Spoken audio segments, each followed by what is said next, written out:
नमस्कार मेरे प्यारे बच्चों, कैसे आप सभी, क्या हालचाल सभी के। वेरी गुड आफ्टरनून सभी को, very very very good afternoon सभी को। ऑडियो वीडियो क्लियर हो तो हम सब कर देंगे एक बार। हाँ भाई, ऑडियो वीडियो क्लियर है सभी को। चलिए ठीक है ठीक है, ओके ओके ओके। इस बैच के बच्चे कम क्यों दिख रहे हैं? ये बैच 2 है क्या शायद? हाँ हाँ भाई, very very very very very very good afternoon सभी को। चलिए, ऑडियो वीडियो क्लियर है सभी को।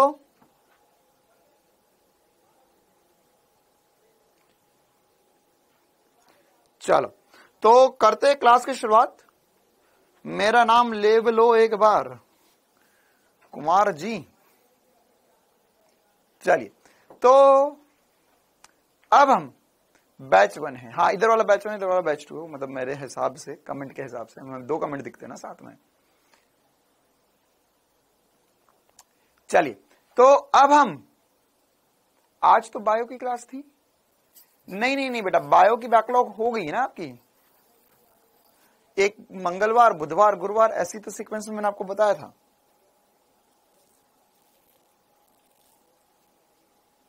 इसी सीक्वेंस में बताया गया था आपको।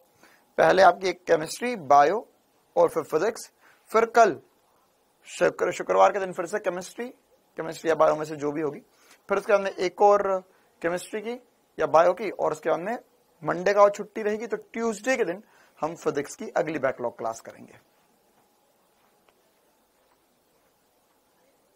अच्छा, 2 केमिस्ट्री हो गई क्या आपकी? हाँ ठीक है, वो ऐसा शायद ऐसा कि कामेश्वर को थोड़ा सा काम है शायद नेक्स्ट वीक में, तो 2 केमिस्ट्री हो चुकी है आप लोगों की।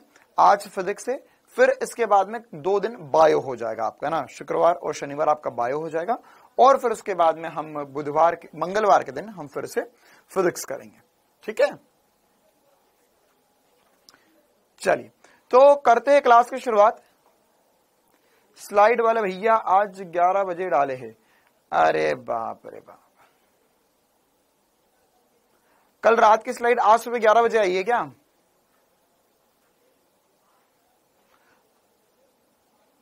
चलिए ओके। वैसे हम स्लाइड वाले भैया तो हमने उनको बोल दिया है, तो मोस्ट प्रोबेबली अगले हफ्ते से, मतलब अगला जो मंडे आएगा उससे नए भैया स्लाइड डालेंगे। अब देखते हैं उनका कैसा परफॉर्मेंस रहता है। चलिए तो करते हैं क्लास की शुरुआत। हाँ, होमवर्क तो लेट इसलिए आया बेटा क्योंकि क्लास खत्म होने के बाद ही मैंने होमवर्क की आईडीज दी थी, मतलब होमवर्क के लिए क्वेश्चंस दिए थे।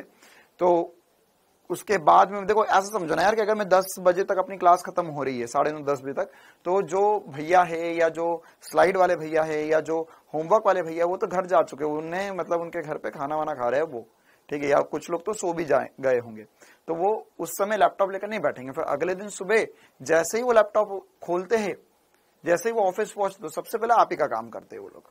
ठीक है, हाँ 11 बजे, अब उनकी सुबह 11 बजे हो रही है क्योंकि एक्चुअल में चक्कर ये है कि स्लाइड वाले जो भैया है वो बहुत दूर से आते हैं।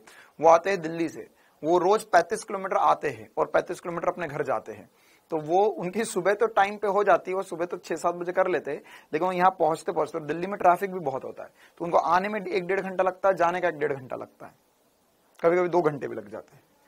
चलिए तो अब हम आगे बढ़ते हैं, है ना। हमने पढ़ना है आज कार्य, ऊर्जा और शक्ति का रिवीजन करना है, और कार्य, ऊर्जा, शक्ति के लेक्चर नंबर 1 से हम करेंगे फिर से शुरुआत।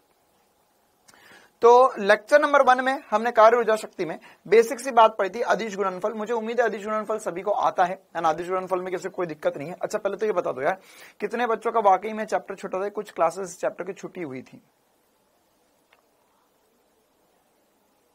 हाँ, शिवम गुप्ता बेटा, कॉन्फिडेंस आएगा, आप चिंता ना करो, आप बस सतत मेहनत करते रहो, आप बढ़िया तरीके से क्वेश्चंस लगाते रहो, आप रिवीजन करते रहो, अपने आप कॉन्फिडेंस बिल्डअप होगा।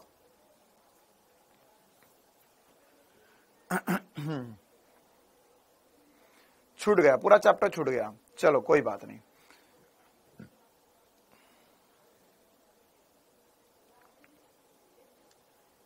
चलिए तो हाँ ठीक है, कोई बात नहीं, मैं पूरा बता देता हूं। अदिश गुणनफल में हमने क्या क्या बातें पढ़ी और अदिश गुणनफल क्या होता है। तो जैसे 2 सदिश होते हैं हमारे पास, 2 सदिशों को मल्टीप्लाई करने की, गुणा करने की 2 विधियां होती है। एक होता है अदिश और एक होता है सदिश। सदिश में हम क्या करते हैं, क्रॉस प्रोडक्ट करते हैं, मतलब कि A क्रॉस B किया जाता है, और अदिश में क्या किया जाता है, अदिश में हम ए डॉट बी करते हैं। अदिश में क्या करते हैं, ए डॉट बी करते हैं, मतलब कि डॉट प्रोडक्ट होता है यह। और यह अदिश गुणनफल इसलिए कहलाता है क्योंकि ए डॉट बी जो होता है वो ए बी कॉस थीटा होता है, मतलब कि इन दोनों को मल्टीप्लाई करने पे, दो सदिशों को मल्टीप्लाई करने पे एक अदिश बनता है, इसलिए हम इसे क्या बोलते हैं, इसलिए हम इसे अदिश गुणनफल कहते हैं। तो ए डॉट बी जो होगा वो ए बी कॉस थीटा के बराबर होता है। ए डॉट बी क्या होता है, ए बी कॉस थीटा के बराबर होता है, इसके तुल्य होता है। साथ ही साथ यहां पर अगर हम इनका डॉट प्रोडक्ट करेंगे, जैसे अगर मैंने आई आई वाले मल्टीप्लाई करे, जे जे मल्टीप्लाई करे, के मल्टीप्लाई करे, तो क्या आता है डॉट प्रोडक्ट, एक बार हम देख लेते हैं। तो यहां पर अगर हम द्रव्यमान वाला चैप्टर भी करवा दीजिए प्लीज, ठीक है बेटा, द्रव्यमान वाला चैप्टर, इसके बाद में मैं द्रव्यमान वाला चैप्टर करवा दूंगा, ठीक है। तो यहां पर अगर मैं डॉट करता हूं तो आई डॉट आई जो होगा वो वन कॉस जीरो हो जाएगा, कॉस जीरो 1 होता है, मतलब आई डॉट आई 1 होता है, जे डॉट जे 1 होता है, के डॉट के 1 होता है। लेकिन जब मैं आई डॉट जे करूंगा, ये 1 1 क्यों करा है, क्योंकि इसका परिमाण है ना, यहाँ पे 1 है, यहाँ पे भी 1 है, कुछ लिखा मतलब 1 1 है इसका परिमाण, इंटू कॉस 90। आई और जे एक दूसरे के लंबवत होते हैं, आई इधर होता है, जे इधर होता है, एक दूसरे के लंबवत हो गए, तो आई डॉट जे करूंगा मैं, तो ये कॉस 90 आ जाएगा, कॉस 90 0 होता है। तो मतलब अगर मैं असमान दिशाओं में डॉट प्रोडक्ट करता हूं तो वहां पे 0 आता है, और समान दिशाओं का डॉट प्रोडक्ट 1 आता है। तो यहां पर आई डॉट आई 1 होगा, जे डॉट जे 1 होगा, के डॉट के 1 होगा, आई डॉट जे 0 होगा, जे डॉट के 0 होगा, आई डॉट के 0 होगा, ठीक है। अब इसी को हमने और बेहतर कैसे समझा था, इसी में हमने और क्या क्या बातें कर दी। इसमें हमने ये समझा था कि सर अगर हमारे पास दो सदिश है, मतलब जो आई में भी है, जे में भी, के में, पूरे जो सदिश है उनका डॉट कैसे करेंगे, तो उसका डॉट आसान होता है, आई आई वाले मल्टीप्लाई कर दो, जे जे वाले मल्टीप्लाई कर दो, के वाले मल्टीप्लाई कर दो, दैट्स इट, ठीक है। तो आई आई वाले मल्टीप्लाई कर दो, जे जे वाले मल्टीप्लाई कर दो, के वाले मल्टीप्लाई कर दो, ठीक है। इसे क्या हो गया, इशू सनस्टोन, हाँ आई लव यू टू बेटा, ठीक है। अब पढ़ाई कर ले, इतनी देर से एक ही कॉपी पेस्ट करने में लगा हुआ है। देख यहाँ पर तो आई आई वाले मल्टीप्लाई होंगे तो क्या हो जाएगा, यहाँ पर हो जाएगा ए एक्स बी एक्स मल्टीप्लाई होंगे, जे जे वाले मल्टीप्लाई कर लो, के वाले मल्टीप्लाई कर लो, तो इसका अदिश गुणनफल होता है। अच्छा, अब इसका एग्जाम्पल, जैसे अगर मान के चलो मेरे को सदिश दिया हुआ आई कैप प्लस जे कैप और दिया हुआ आई कैप माइनस जे कैप, इसका डॉट करके दिखाना, इनका मल्टीप्लाई करना, तो आई आई वाले मल्टीप्लाई करना है, जे जे वाले मल्टीप्लाई करना है, के वाले मल्टीप्लाई करना है। अभी 1 बजे से क्लास होगी क्या, नहीं नव्या बेटा 1 बजे से क्लास नहीं होगी, हमारे 7:30 बजे ही क्लास होगी नॉर्मल टाइमिंग पे। तो यहां पर अगर आई आई वाले मल्टीप्लाई करेंगे तो 1 into 1 हो जाएगा, और जे जे वाले मल्टीप्लाई करेंगे तो 1 into -1 हो जाएगा, क्या हो जाएगा, 1 into -1 हो जाएगा। तो अगर हम इसको मल्टीप्लाई करेंगे तो 1 - 1 0 हो जाएगा, मतलब इन दोनों को डॉट करने पर 0 आ गया। अच्छा, अब दो सदिशों को डॉट करने पे 0 कब आ रहा था, सर यहां पर भी 0 आया था जब ये एक दूसरे के लंबवत थे। कैसे थे, लंबवत थे, एक दूसरे के लंबवत थे। तो मतलब दो सदिश अगर एक दूसरे के लंबवत होते तो उनका डॉट क्या आता है, 0 आता है। तो ये एक इंपॉर्टेंट सी बात कि ए डॉट बी 0 होता है जब ए बी के लंबवत होता है। अगर ए सदिश बी के लंबवत हो तो ए डॉट बी जो होता है वो 0 होता है, ठीक है। अच्छा, इसी प्रकार से और आगे बढ़े हम, और भी कुछ क्वेश्चंस करें हमने, जैसे हमने किया यहाँ पे 2 आई कैप प्लस 3 जे कैप 5 आई कैप माइनस 2 के कैप, तो इनका डॉट प्रोडक्ट करना, तो इनका डॉट प्रोडक्ट करना, तो देखो यहाँ पे क्रॉस क्यों कर दिया था, क्या हुआ था, कुछ बच्चों ने क्लास में क्या गलती कर दी थी, उन्होंने किया 2 into 5 और कर दिया 3 into -2, लेकिन उन्होंने यहाँ पे डॉट प्रोडक्ट में एक गड़बड़ कर दी कि ये आई आई तो है लेकिन इसके पास जे है, इसके पास जे नहीं है, इसके पास के कैप है, इसके पास के कैप नहीं है। तो सही जो होगा वो होगा 2 into 5, फिर होगा 3 into 0 और होगा 0 into -2, तो ये 10 बनेगा। क्लियर है मामला। तो ये कुछ छोटी छोटी सी बातें जो आपको ध्यान रखनी होंगी, उसी प्रकार के और एग्जाम्पल हमने प्रैक्टिस किए थे, ठीक है। इसी प्रकार के ये भी एग्जाम्पल से आप एक बार देख लेंगे, आपको अच्छे समझ में आ जाएगा। अब आते हैं हम हमारे इस चैप्टर के सबसे इंपॉर्टेंट सी बात के ऊपर, काम की बात के ऊपर, मतलब कि कार्य की बात के ऊपर। कार्य क्या होता है ना, देखो कार्य क्यों पढ़ना चाहिए, सबसे पहली बात तो हमने न्यूटन की गति के नियम पढ़ा होता है इससे पहले चैप्टर, जिसमें हमने बल पढ़ा होता है। बल जो होता है वह सदिश होता है, अगर किसी वस्तु पे बल लग रहा है तो वह सदिश रूप से बल लगेगा, उसमें विस्थापन होगा वगैरह सारी बातें आगे कैरी फॉरवर्ड होती जाएगी। लेकिन अगर हम बल का अदिश रूप चाहते हैं, मतलब कि अगर मैंने किसी पे बल लगाया तो उसमें अदिश रूप से क्या क्या हुआ, ठीक है। तो अदिश रूप जो होता है बल का वही कार्य के रूप में बताया जाता है। तो कार्य क्या होता है, यदि F बल लगाने पर S विस्थापन होता है किसी वस्तु का, तो वहां पर कार्य होता है, और ये जो कार्य होता है वो बल और विस्थापन का अदिश गुणनफल होता है, डॉट प्रोडक्ट होता है। इसे हम बोलेंगे Fs cos थीटा बोलते हैं, हम इसे क्या बोलेंगे, Fs cos थीटा बोलेंगे। अब इसमें इसका मात्रक, तो ये सर होगा इसका मात्रक न्यूटन और मीटर, न्यूटन इंटू मीटर को हम जूल बोलते हैं, तो ये इसका ऐसा ही मात्रक होता है। और अगर हम छोटा मात्रक देखेंगे तो छोटा मात्रक क्या हो जाएगा, न्यूटन का छोटा मात्रक डायन होता है, मीटर का सेंटीमीटर होता है, तो डायन सेंटीमीटर को हम अर्ग बोलते हैं, इसका सीजीएस मात्रक होता है। और 1 जूल में 10�7 अर्ग होता है, 1 जूल में 10�7 अर्ग होता है। ठीक है, तो ये कुछ इंपॉर्टेंट सी बात है कार्य को लेकर जो हमें पता होना चाहिए। इसके अलावा इसकी कुछ अन्य विमाएं, जैसे हमको आगे चलकर काम आएगी, किलो जूल, किलो मतलब 10�3 होता है, मेगा जूल 10�6 होता है, गीगा जूल 10�9 होता है। एक कैलोरी भी एक और कार्य की या ऊर्जा का मात्रक है, वैसे तो ये है ना, आगे चलकर हमें काम आएगा। हाँ बेटा, ये लाइव क्लास है, तो यहाँ पर ऊर्जा का एक और मात्रक होता है, तो 1 कैलोरी बराबर कितना होता है, 4.18 जूल, या हम 4.2 जूल के बराबर लिख सकते हैं। एक और मात्रक जो अभी हम जो बच्चे स्थिर विद्युत की पढ़ रहे हैं अभी करंट में, उनको यूज में आया होगा, उनको पता चला होगा कि हाँ सर, 1 इलेक्ट्रॉन वोल्ट भी एक मात्रक हम पढ़ रहे हैं। और 1 इलेक्ट्रॉन वोल्ट क्या होता है कि जैसे अगर एक इलेक्ट्रॉन को या एक प्रोटॉन को 1 वोल्ट विभवांतर से त्वरित करते तो उसके पास ऊर्जा कितनी आ जाती है, तो उसके पास 1.6 × 10⁻⁻19 जूल ऊर्जा आ जाएगी। तो 1 इलेक्ट्रॉन वोल्ट को हम 1.6 × 10⁻⁻19 जूल लिख सकते हैं। इसी प्रकार से 1 किलोवाट आवर, ये भी आगे चलकर हमने पढ़ी थी पावर के अंदर। अमन पांडे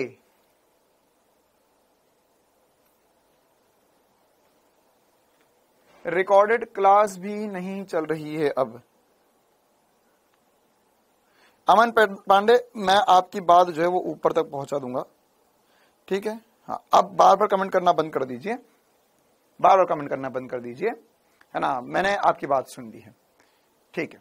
इसी प्रकार से अगर हम यहाँ पे 1 किलोवाट आवर देखेंगे तो 1 किलोवाट आवर कितना होता है, 3.6 × 10⁻6 जूल होता है। कैसे आता है 1 किलोवाट आवर, देखो एक्चुअल में यहां पर हमारे पास ये जो 1 किलोवाट है, तो 1 किलोवाट कैसे होता है, 1 किलोवाट जो होता है वह होता है 1000 वाट आवर, है ना, 1000 वाट आवर।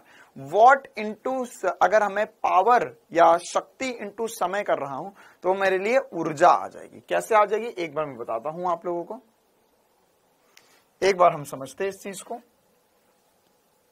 1 सेकंड रुकेंगे।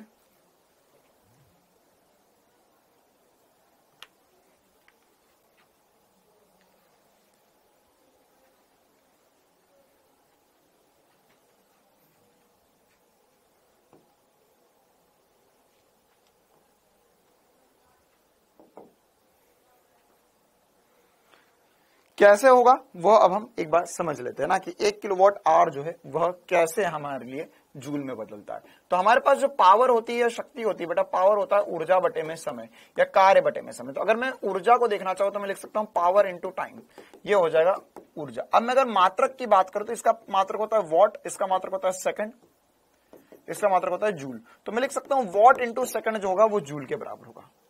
अब अगर मैं 1 किलोवाट आवर की बात करूंगा तो कितने जूल के बराबर होगा, तो 1 किलोवाट, तो 1 किलो से, है ना, 1 किलो से मुझे किलोवाट से वॉट पे जाना, तो 1000 से मल्टीप्लाई कर लूंगा, इंटू आर से मुझे सेकंड में जाना, तो क्या करूंगा 3600 से मल्टीप्लाई कर लूंगा, है ना, 60 × 60 से। तो ये कितना हो जाएगा, ये जूल बन गया है अब सर, क्योंकि ये कितना बनेगा, ये वॉट सेकंड बन जाएगा। ये किलोवाट को वॉट में बदल दिया मैंने, आर को मैंने सेकंड में बदल दिया, तो ये हो गया 1 2 3 4 5 0 और एक पॉइंट में यहां पर लगा रहा हूं, तो 3.6 हो जाएगा। 3.6 × 10⁻6 वॉट सेकंड को मैं लिख सकता हूं जूल, वॉट सेकंड को मैं लिख सकता हूं जूल। क्लियर है कहानी। तो ये कुछ इंपॉर्टेंट सी बात है जो मुझे पता होना चाहिए। चलिए आगे बढ़े। अब हमने और भी कुछ इंपॉर्टेंट सी बातें करी थी, और भी कुछ इंपॉर्टेंट से वार्तालाप करे थे, उसकी तरफ हम बढ़ते हैं अब। तो अब अगर हम यहां पर कार्य को देखें, कार्य को जाने और कार्य को समझे, तो इसकी विमा हम मात्रक समझ चुके हैं। इसकी विमा क्या आती है, विमा जो होगी इसकी F × S या MLT-2 × L, ML2T-2 इसकी विमा हो जाएगी। ठीक है, चलिए क्या हो गया बेटा, बायोलॉजी की क्लास चल रही है क्या? हाँ बेटा, बायोलॉजी की क्लास चल रही है, आज से मैंने बायोलॉजी पढ़ाना शुरू करा। मूर्ख, फिजिक्स की क्लास चल रही है ये।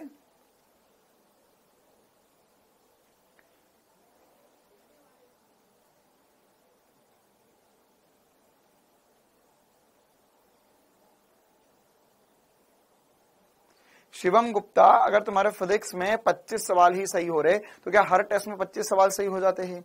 अगर हाँ, तो तुम फिजिक्स के अलावा केमिस्ट्री और बायो में थोड़े और नंबर बढ़ाने की कोशिश करो और थोड़े ज्यादा सवाल करने की कोशिश करो। दूसरी बात, फिजिक्स में ऐसा नहीं कि हर एक चैप्टर के तुमसे 25 क्वेश्चन ही बनेंगे।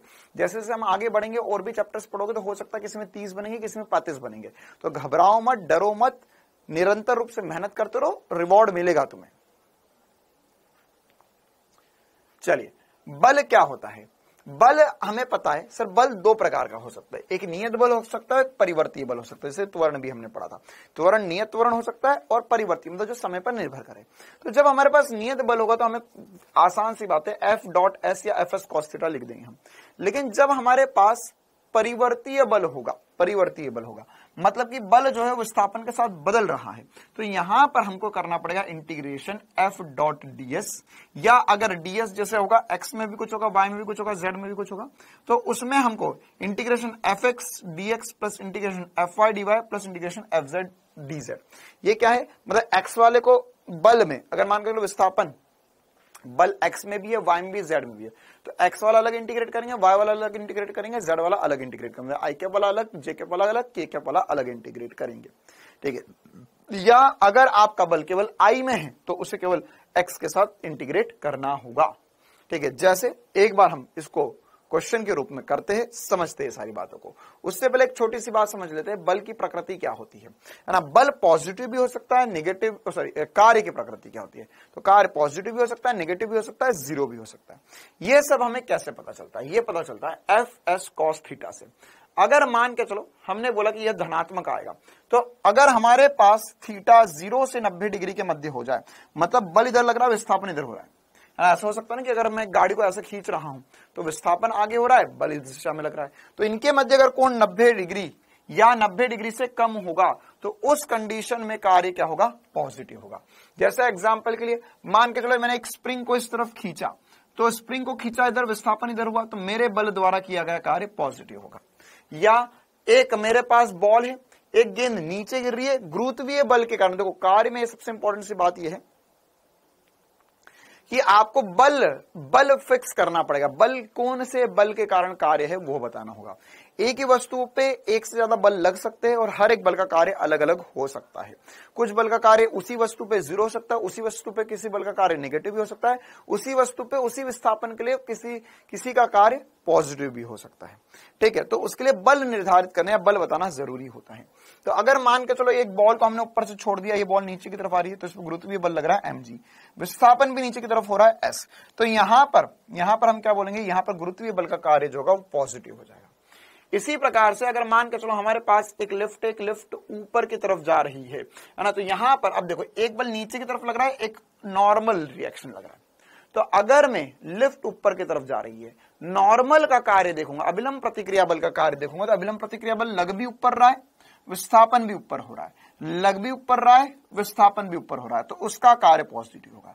लेकिन अगर मैं यहीं पर ही mg का कार्य देखता, तो mg लग रहा है नीचे, विस्थापन हो रहा है ऊपर, तो अपोजिट हो गया, तो mg का कार्य क्या हो जाता? नेगेटिव हो जाता है ना। mg का कार्य हो जाता नेगेटिव। जैसे देखो यहां पर mg का कार्य कैसा होगा? नेगेटिव हो जाएगा। सेम एग्जांपल से हम समझ सकते हैं क्या कि सर ये ऊपर की तरफ जा रही है, mg नीचे की तरफ लग रहा है, कोण 90 से ज्यादा हो चुका है, तो कार्य नेगेटिव आएगा। कार्य नेगेटिव कब आता है? जब cos थीटा की वैल्यू 90 से 180 के बीच में होती है। cos थीटा की वैल्यू 90 से 180 के बीच में होती है, तब कार्य कैसा आ जाता है? नेगेटिव आ जाता है। क्लियर है मामला? अब यहां पर से हम ये सब कुछ तो सर समझ चुके हैं, और क्या समझना है हमें? अब हमारे पास जैसे सेम एग्जांपल, देखो मैंने जानबूझ के सेम एग्जांपल लिया ताकि आपको यह क्लियरिटी रहे कि एक ही एग्जांपल में अलग अलग बल देखेंगे तो कार्य अलग अलग होगा। एस के मतलब सुंदर कन्या है बेटे। विपिन कुमार कहां से पढ़ रहे हो तुम? एस के मतलब सुंदर कन्या है वो। तो अब यहां पर अगर हमारे पास एक स्प्रिंग है, स्प्रिंग पे हमने इस तरफ बल लगाया, ठीक है, तो अब मैंने बल इस तरफ लगाया लेकिन स्प्रिंग बल विपरीत दिशा में लगता है, तो अगर स्प्रिंग बल का कार्य दिखूंगा तो नेगेटिव आ जाएगा। क्यों? क्योंकि मैंने बल लगाया इधर, स्प्रिंग खींच रही इधर, लेकिन स्प्रिंग बल तो हमेशा विपरीत दिशा में लगता है सर, वो स्प्रिंग को वापस लाना चाहेगा, प्रत्यानयन बल होता है, तो उसका कार्य नेगेटिव आ जाएगा। इसी प्रकार से सेम एग्जाम्पल जो हमने पीछे करा, सेम एग्जाम्पल जो पीछे करा हमने, तो उसमें हमारे पास अगर यह एक बॉल है, यह नीचे की तरफ गिर रही थी, तो mg का कार्य पॉजिटिव था, लेकिन अगर वायु का घर्षण बल देखेंगे तो वायु का घर्षण बल विपरीत दिशा में लगता है, तो उसका कार्य नेगेटिव होगा। इसी प्रकार से यहां पर ये सारी बातें हमने करी। ठीक है, चलिए इसके अलावा अब हम आगे बढ़ते हैं लेक्चर नंबर 2 की तरफ।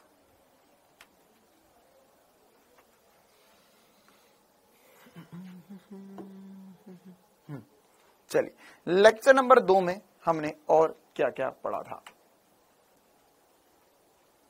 लेक्चर नंबर 2 में हमने इसी के ऊपर, कार्य के ऊपर और चर्चा करी और सारे सवाल किए।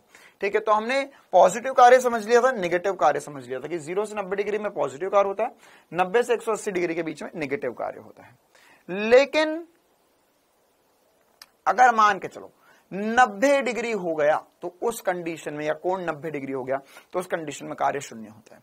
शून्य कार्य की कुछ स्थितियां होती है, जैसे कोण 90 डिग्री हो जाए, विस्थापन शून्य हो जाए, या वस्तु पर बल ही ना लग रहा हो, तो उसका कार्य शून्य होगा। एग्जाम्पल के लिए मान के चलो मैंने यहां पर एक ब्लॉक M1 रखा, एक ब्लॉक M2 रखा, इस पर F बल लगाया, इस पर F बल लगाया, इस पर F बल लगाया। अगर ये F बल लग रहा है तो M1 पर F का कार्य तो पॉजिटिव होगा, क्योंकि M1 पर F बल लग रहा है। लेकिन M2 को कौन चला रहा है सर? M2 का हमने सीखा था कि इन दोनों के बीच में अभिलंब प्रतिक्रिया बल चला रहा है, मतलब M2 पर F बल तो नहीं लग रहा। तो अगर M2 पर F बल नहीं लग रहा है तो M2 पर F बल का कार्य क्या होगा? शून्य होगा। ठीक है, तो यहां पर हाँ, कुली वाला एग्जाम्पल भी हम डिस्कस करेंगे, यहां पर यह सबसे इंपॉर्टेंट सी बात है। इसी प्रकार से और भी एग्जाम्पल शून्य कार्य के, है ना, जैसे कूली वाला एग्जाम्पल एक बच्ची बोल रही है, तो कूली वाला एग्जाम्पल क्या है सर? अगर मान के चलो कूली एक बैग या कोई भी बोझा लेकर चल रहा है, तो उसने अपने सिर पर रख रखा है, वह जा आगे रहा है और वह उस वस्तु पर या बैग पर बल ऊपर की तरफ लगा रहा है, या आपने हाथ में पकड़ा हुआ है तो बल ऊपर की तरफ लगाया हुआ है उस पर, और चल आगे की तरफ रहे हो, तो 90 डिग्री का कोण है, कार्य शून्य हो जाएगा। इसी प्रकार से अभिकेंद्रीय बल जो होता है उसका कार्य भी शून्य होता है हमेशा। क्यों? क्योंकि सर यहां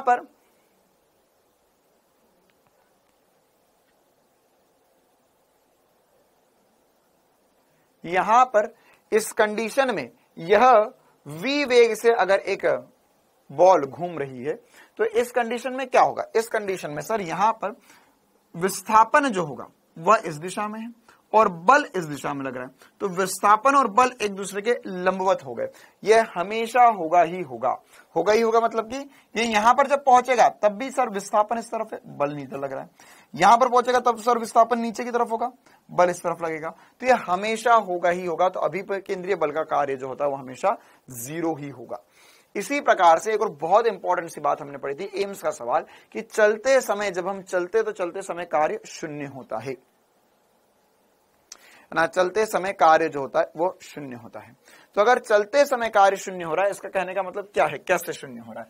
कि जब हम चलते तो चलते समय हम पे स्थैतिक घर्षण कार्य करता है ना। देखो क्या होता है, चलना मतलब ऐसा नहीं पैर घिस घिस के, पैर उठा उठा के चलना है। तो अगर पैर उठा उठा के चलोगे तो जब आप चलते हो तो जब एक कदम रखते हो तो पैर घिसते नहीं हो, तो जब पैर रखा हुआ है तो उस समय उस पर घर्षण लग रहा है, घर्षण बल लग रहा है, लेकिन उसका विस्थापन नहीं हुआ। लेकिन फिर उसके बाद में आपने क्या किया, जैसे ही दूसरा पैर रखा तो पीछे वाला पैर उठा दिया, पीछे वाला पैर हवा में कर दिया, तो पीछे वाला पैर हवा में कर दिया, मतलब अब ये पैर तो हवा में, तो सर इसका सरफेस के साथ संपर्क नहीं है, तो इस पे कोई बल लगने वाला नहीं है। तो जैसे जैसे आप चलते जाते हो तो कार्य शून्य होता है। क्यों? क्योंकि उस समय जब घर्षण बल लग रहा है उस समय विस्थापन नहीं हो रहा है, कि पैर आप घिसते घिसते नहीं चलते हो। इसी प्रकार से और भी कुछ इंपॉर्टेंट सी बातें हमने करी थी, कुछ और एग्जाम्पल जो मैंने आपको बताए वही सारे एग्जाम्पल यहां पर लिखे हुए, आप एक बार खुद से भी रीड कर सकते हो, है ना। ये सारे आपको समझ में आ जाएंगे एग्जैक्टली वैसे ही सब एग्जाम्पल से जैसे मैंने अभी आपको डिस्कस किए हैं। आगे बढ़ते हैं हम। इसके अलावा कुछ सवाल करवाए थे मैंने क्लासेस में ना, तो कुछ सवाल है, इंपॉर्टेंट क्वेश्चन है। तो इन क्वेश्चंस में से कुछ क्वेश्चंस में आपको अभी बताऊंगा कि कैसे कैसे हमने किए थे, क्या क्या इंपॉर्टेंट कंसेप्ट थे क्वेश्चन के। जैसे सबसे पहला बेसिक सा सवाल जो नीट में भी आ चुका है, क्या है क्वेश्चन में हमें बल दिया गया और विस्थापन दिया गया और कार्य बताना है। तो बेसिक सवाल क्यों, क्योंकि बल दिया। एक बार सवाल पढ़ लो सभी, जिन्होंने क्लासेस अटेंड नहीं करी है उन्हें बोला जा रहा है एक बार सवाल पढ़ ले। तो बल दिया गया है, विस्थापन दिया गया है, कार्य बताना है। तो डॉट प्रोडक्ट करना है। तो बल कितना है 5 आई कैप प्लस 3 जे कैप, और इसका डॉट प्रोडक्ट करना है 2 आई कैप माइनस जे कैप के साथ। तो डॉट करेंगे, आई वाले मल्टीप्लाई करो, जे वाले मल्टीप्लाई करो, कार्य आ जाएगा।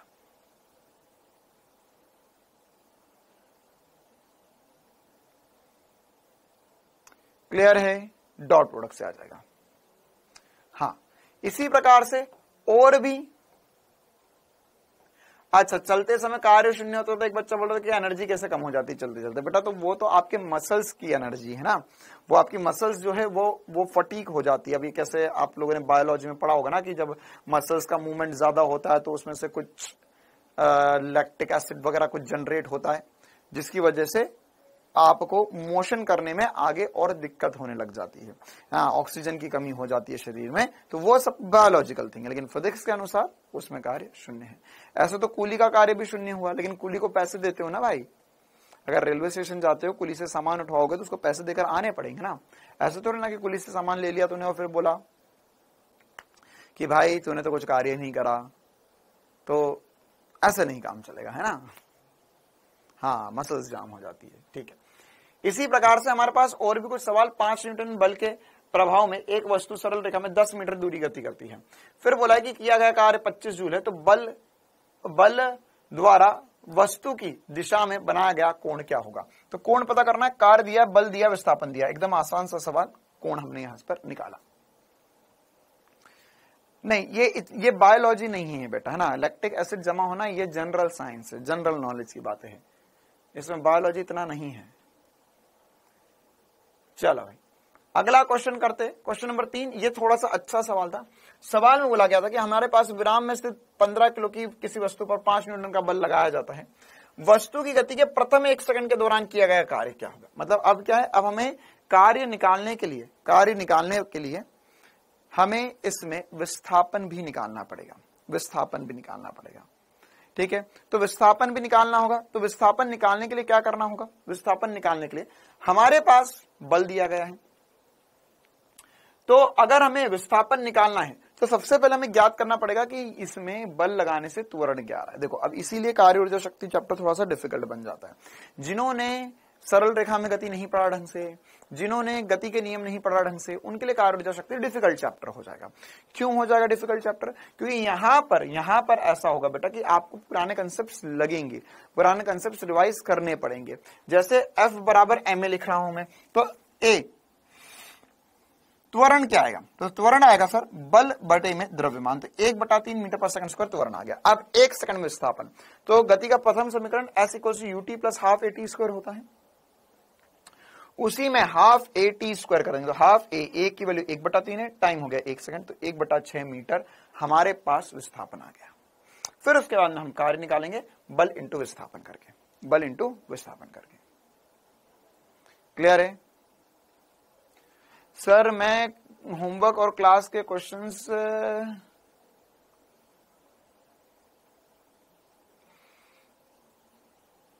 हाँ, निशा कुमारी चिंता ना करो, होमवर्क में ये काफी बार बहुत सारे बच्चों ने मुझे बोला कि सर होमवर्क के सवाल कर लेते हैं हम लोग, लेकिन मॉड्यूल करने का टाइम नहीं मिलता। तो अब होमवर्क के सवाल मैंने थोड़े बढ़ा दिए हैं। कभी कभी आप देखते होंगे होमवर्क में 20-20 क्वेश्चन भी हो जाते हैं। क्यों, क्योंकि मैं ये चाहता हूं कि आप अगर और कहीं से सवाल नहीं कर पा रहे तो एटलीस्ट होमवर्क के कर लो। तो उसमें मॉड्यूल के क्वेश्चन, एनसीईआरटी फिंगर टिप्स के क्वेश्चन, एररलेस के क्वेश्चन, इसके अलावा PYQs सब डाल देता हूं आजकल होमवर्क में। हाँ, आज 24 क्वेश्चन थे, वो तो कल मैंने अपने आप को रोक लिया। मैंने सोचा कि यार अब बहुत ज्यादा हो जाएंगे, मेरे पास 7-8 सवाल और थे जो आपको डालने थे, वो अब आज होमवर्क में डालूंगा मैं, है ना। तो वो 24 मतलब वो एक्चुअल में 30 सवाल हो जाते, लेकिन फिर मैंने कहा बच्चे डर जाएंगे।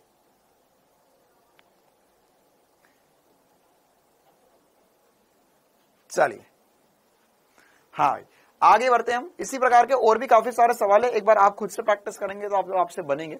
ये बल दिया, विस्थापन दिया, कार्य निकालना है। बेसिक क्वेश्चन जैसा भी हमने किया था उसी प्रकार का क्वेश्चन है ये, है ना। इसी प्रकार से एक और सवाल हमें बोला कि एक पिंड को ऊपर से छोड़ा गया, 10 मीटर गिरने के बाद या 10 मीटर जब गिरता है तो गुरुत्वीय बल का कार्य क्या हो जाएगा।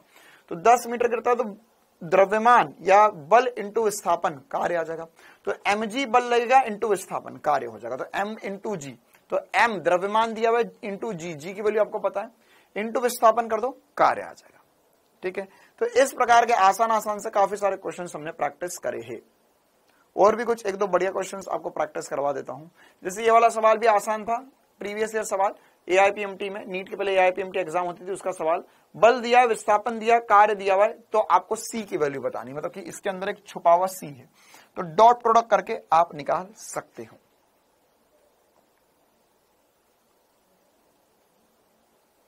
चलिए कुछ अच्छे क्वेश्चंस जो हमने करे थे वो वाले आपको करवा देता हूं क्लास में। ठीक है, ये क्वेश्चन नंबर 10 जो है वो थोड़ा सा बढ़िया सवाल है, जो आपको डाउट जा सकता है जब आप खुद से प्रैक्टिस करेंगे। तो दीपिका बेटिया, आपका फिजिक्स में बहुत ज्यादा बैकलॉग हो गया, तो बेटा बहुत ज्यादा बैकलॉग हो गया तो अब आपके लिए एक ही समाधान है ना। अगली ट्रेन कल से शुरू होने वाली है, कल से एक नई ट्रेन आने वाली है फिजिक्स की। जिन लोगों का भी बहुत ज्यादा बैकलॉग हो चुका है उनके लिए बता देता हूं, कल एक नई ट्रेन निकलने वाली है इसी स्टेशन से, उसे पकड़ लेना। अब ये ट्रेन छूट गई आपकी तो फिर अगली ट्रेन आएगी 1-1.5 महीने बाद। ठीक है, क्यों? क्योंकि कल की क्लास से मैं एक नया चैप्टर शुरू करूंगा फिजिक्स में, जो है विद्युत धारा। और विद्युत धारा पढ़ने के लिए आपको पुराने ज्ञान की बहुत ज्यादा आवश्यकता नहीं है, थोड़ा बहुत भी आता है आपको तो आप कर सकते हैं। ठीक है, तो कल की क्लास से विद्युत धारा आने वाला है, तो आप उसे बढ़िया तरीके से पहली क्लास से देखिए और पढ़िए, तो आप एटलीस्ट जो करंट में चल रहा है उसके लिए उसके समांतर तो आ ही जाएंगे, उसके साथ साथ तो चलने लग जाएंगे। फिर उसके हमने जैसे जैसे बैकलॉग सीरीज होंगी, जैसे जैसे क्लासेस चलेंगी, तो आप ये वाली सारी क्लासेस अटेंड कर लीजिए। ये कौन बालक है जो क्लास का टाइम भी पूछ रहा है? बेटा तूने कोर्स कब ले लिया? हाँ बेटा, तूने अभी कोर्स लिया क्या 2-4 दिन पहले? बैकलॉग कैसे हो जाता है? बेटा काम चोरी करो आप, बैकलॉग हो जाएगा। आज मुझे पढ़ने का मन नहीं है, मैं बाद में पढ़ लूंगा। या किसी के जेन्युइन रीजन भी होते हैं, किसी की बच्चों की तबीयत खराब हो जाती है, या फैमिली में कुछ प्रोग्राम वगैरह आ जाता है, जिन्हें लगता है कि नहीं भैया की शादी, दूर के रिश्तेदार की शादी जरूरी है नीट से। संधारित्र, हाँ संधारित्र पढ़ाएंगे, लेकिन संधारित्र जो है ये कैसे कैसे नाम रख लेते हो अपने? चंदू क्यों? ये कैसा नाम रख लिया था ना अपना? हाँ भाई, तो हाँ संधारित्र पढ़ाएंगे, विद्युत धारा के बाद में संधारित्र पढ़ाएंगे।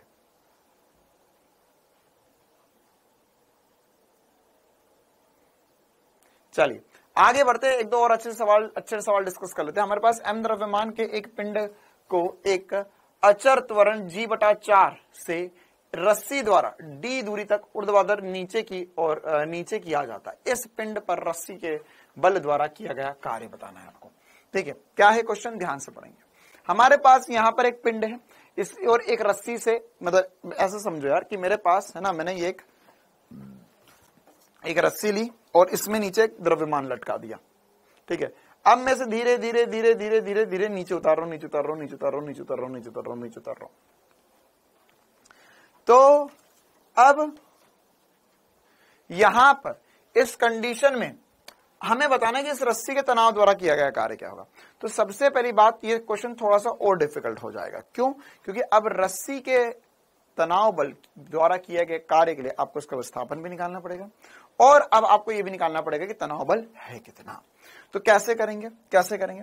हमें पता है सर कि तनाव के कारण जो कार्य होगा वो होगा बल इंटू विस्थापन। अच्छा, विस्थापन तो उसने बोल दिया डी विस्थापन होगा, तो अब तनाव बल कितना है कैसे निकालेंगे? तो हमें थोड़ा सा गति के नियम पता होना चाहिए। FBD वगैरह बनाने आना चाहिए कि सर अगर यहाँ पर नीचे की तरफ एक mg बल लग रहा है, ऊपर की तरफ तनाव लग रहा है, तो mg माइनस तनाव बराबर होगा ma के। ma मतलब कि कुल बल इंटू त्वरण। तो mg माइनस टी बराबर होगा mg बटा 4। तो यहां से t की वैल्यू आ जाएगी mg माइनस mg बटा 4 या 3 mg बटा 4 t की वैल्यू आ जाएगी। तो यहाँ पे t की वैल्यू रखेंगे हम और विस्थापन। अब नेगेटिव क्यों आया? क्योंकि विस्थापन नीचे की तरफ हो रहा है, बल ऊपर की तरफ लग रहा है, एक दूसरे के अपोजिट हो गए, तो इसलिए माइनस टी इंटू एस किया था, माइनस 3 बटा 4 mg इंटू डी होगा। क्लियर है मामला सभी को? सर आपकी कोचिंग के मॉड्यूल ऑनलाइन नहीं मिल सकते क्या? PDF नहीं बेटा, वो ऑनलाइन नहीं मिल पाएंगे, आप PDF निकाल सकते हो, कोई दिक्कत वाली बात नहीं है।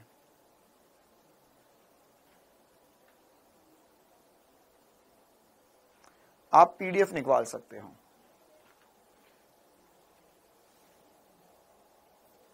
चलिए आगे बढ़ते हैं, अब हम और भी कुछ इंपॉर्टेंट सी बातें करते हैं। क्वेश्चन नंबर 9, यह सवाल जो है वह अब नियत बल ना होते हुए, है ना, अनियत बल पर सवाल है। देखो हमें बल दिया हुआ है 7 minus 2x plus 3x square बल दिया हुआ है ना। बेटा PDF का प्रिंट आउट निकालने में इतना खर्चा नहीं आएगा, आप निकाल लो, बच्चों ने निकवा लिए, 200 रुपए लग रहे हैं उनके, तो 200 300 रुपए में। अब यहां पर 0 से 5 मीटर तक विस्थापन होगा, तो कार्य क्या होगा? तो यहां पर आपको F दिया है, आपको कार्य निकालना, तो अब आपको इंटीग्रेशन करना पड़ेगा। 7 का इंटीग्रेशन 7x हो जाएगा, 2x का इंटीग्रेशन 2x स्क्वायर बाय 2 हो जाएगा, 3x स्क्वायर का इंटीग्रेशन 3x क्यूब बाय 3 हो जाएगा। ये इंटीग्रेट कर लाए हम 0 से 5, मतलब x की जगह एक बार 5 रखना है, एक बार x की जगह 0 रखना है, तो 5 रखकर सॉल्व किया तो 135 जूल आंसर आ गया। ठीक है, तो ये एक और इंपॉर्टेंट सा सवाल था जो हमें पता होना चाहिए। हाँ 200 ही लगे हैं, काफी सारे बच्चों के 200 पेज ही लगे हैं। 470 पेज का 200 कहां हो रहा है? जानवी बेटा मैं आपको बताता हूं, है ना। मैंने आपको ये पिछली बार भी बताई थी कि आपको प्रिंट आउट कैसे निकालना है। आप प्रिंट आउट वाले भैया के पास जाओ, उनको बोलो कि एक PDF को ऐसा सेट करो कि एक पन्ने पर 2 आ जाए, या आप बोलो तो मैं ही सेट करके दे दूंगा, एक पन्ने पे 2 पेज प्रिंट आउट आ जाए, एक पन्ने पे 2 पेज प्रिंट आउट आ जाए। मतलब कैसा हो जाए कि आपको PDF दी गई है, तो PDF में कैसा, एक ये पन्ना है, फिर अगला पन्ना है, फिर अगला पन्ना है, तो एक एक पन्ने पे एक एक पन्ना मत प्रिंट आउट करवाओ, उसमें ऐसे उसे घुमाओ, पोर्ट्रेट मोड में करवाओ उसे, और एक पन्ना इधर एक पन्ना इधर, है ना। देखो कॉपी को खोलने के 2 तरीके होते हैं ना, कॉपी को खोलने के 2 तरीके होते हैं, या तो आप ऐसे प्रिंट आउट करवाओ, या फिर आप इसे ऐसे प्रिंट आउट करवा लो, तो एक पे 2 पेज आ जाएंगे, एक पर 2 पेज आ जाएंगे, है ना। तो 480 पन्ने हैं, तो 480 में से हर एक पे 2 आ जाएंगे, 2 पेज इधर प्रिंट आउट हो जाएंगे, तो एक पन्ने पर, एक पेपर पर 4 पेज प्रिंट आउट हो जाएंगे आपके।